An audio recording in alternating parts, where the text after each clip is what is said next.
Thermal optics, perhaps more than any other optic setup, gives the user a huge tactical advantage. For those that don't know, thermal optics work off of heat signature. They basically see heat, so they work at night or day without any issue. They also let you scan a field very quickly and pick up anything living extremely fast.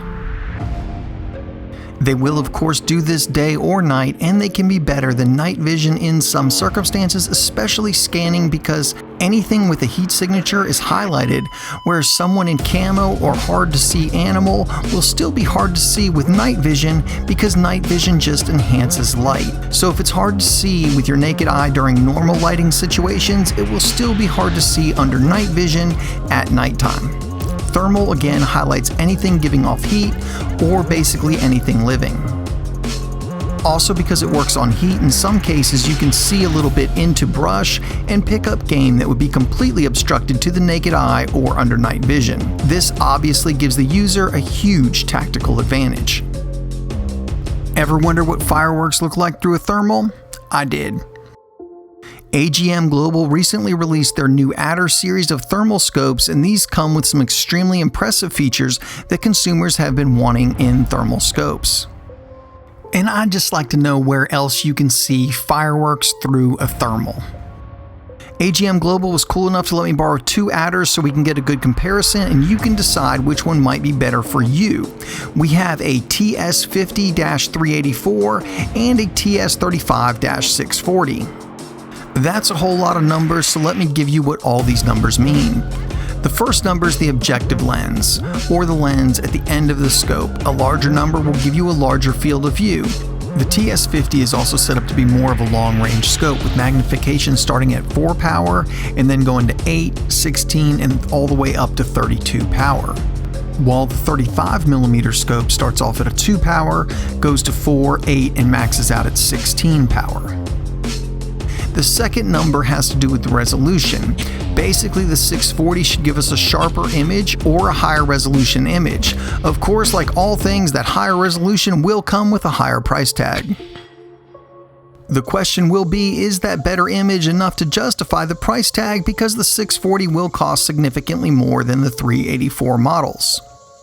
I actually feed deer in my front yard just about every day. Now, I've never actually taken a deer on my own property, but with things going the way they are, I just like knowing that they're there. But this will provide us a very good opportunity. I will be able to set up both these scopes looking at the feeder, and you'll be able to see both thermals looking at the same image, and you can make comparisons on the image so you can better decide which one is best for you. Alright, let's talk about digital zoom for a second. At least to the best of my knowledge, all thermals work on digital zoom. Digital zoom works by enlarging pixels in the middle of the image. It gives the appearance of magnifying the subject while also lowering the resolution.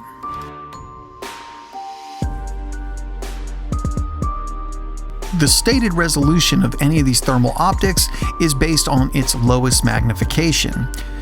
Since our 35mm with 640 resolution starts at 2 power, it will really only have 640 resolution at 2 power. If you zoom to 4 power, that resolution gets cut in half, basically making it the same as our 50mm scope that starts at 4 power and has a 384 resolution.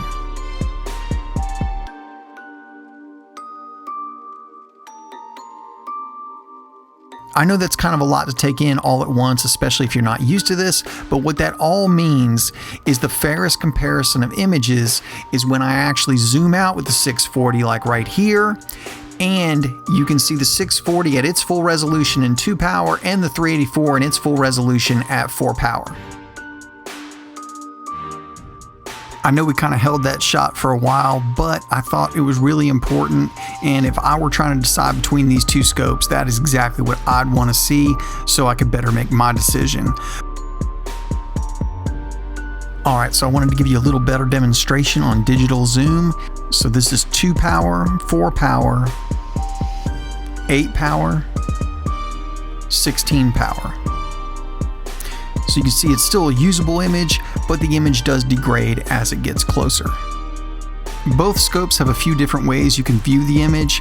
You can see I'm toggling through the 384 model right now. There's black hot, white hot, fusion, which is that multicolor display, and then red hot, which is really just white hot with the really hot parts in red. And sorry, the scope's shaking a little bit. Of course, the buck wouldn't cooperate like all bucks, and I had to hold the gun to get him in the video. So basically, you just have to decide how much that higher resolution is worth to you. The 384 models will start off at about $2,500, and you get a lot in that package. We're going to go through all the features here in a minute. The 640 models will start off in the $4,000 price range. So it is a big difference. Here's a freeze frame from earlier, but this shows both scopes at their maximum resolution, which should be the best way to make a comparison. But let's get into some of the other features that these weapon-mounted thermals have that really set the Adder series apart from many of its competitors. Most significant to me, and probably everybody else, is the internal battery with 15 hours of runtime. That is tremendous and should be able to last anyone the length of your hunt. To further that battery life, you can add a CR123 that will give you an additional 2 hours of battery life, for a total of 17 hours of battery life between the internal primary battery and the CR123 backup. The Adder series utilizes a standard 30mm tube, which makes mounting these scopes easy. What makes it even easier is any of the Adder series lineup comes with an American Defense Manufacturing or AGM mount included. If you've ever used these before, they are super nice mounts, and it's very cool that one of these are included with the Adder, and that adds to the value of the package greatly. There's also a super simple menu function controlled by the turret on the left side of the scope. Click the turret, and the turret allows you to bring up the menu. Then you can scroll through the menu by rotating the turret. Very intuitive and simple to work through. The left turret also functions as the magnification range for the scope. The battery charge cable doubles as a data cable, and both of these scopes are capable of recording, and this makes it easy to transfer your data to a computer so you can share your hunt. There's also an app that these scopes work with, and they also record audio, which is a pretty unique feature. Even steel getting hit with a 223 looks cool in a thermal. And this is through the 384 model, so still some very impressive images. Any one of the Adders in the lineup would make an exceptional weapon-mounted thermal. The real decision is the 640 worth the extra money to get the higher resolution? In my opinion, it is so choice. If you have the means, I highly recommend picking one up. If the 640 resolution is in your budget, I think you will greatly appreciate the extra detail that comes through in the images. But at the same time, the 384 model does a whole lot at a relatively low entry-level price. Guys, thank you so much for watching. I hope this video helped if you are looking into getting a weapon-mounted thermal. If you have any more questions, put them in the comments section. I'll do my best to answer them. This is actually our first thermal video, so I didn't really know what people were looking for. I tried to address the things that I would want to know, and we'll go from there. And guys, if you're not subscribed to the channel, go ahead and hit that subscribe button right now. We have some really big reviews in the works that you won't want to miss. You can also hit the notification bell, and YouTube may let you know when those videos do come out. If you want to know what those videos are way before they hit the YouTube channel, check us out on Instagram and Facebook, and there you can see what's being reviewed in real time. If you want to help support Alabama Arsenal, the best possible way to do that is through Patreon. These videos can be surprisingly expensive to make, and every contribution helps greatly and is very appreciated. There is also Alabama Arsenal gear available right below the video if you want to go out and represent.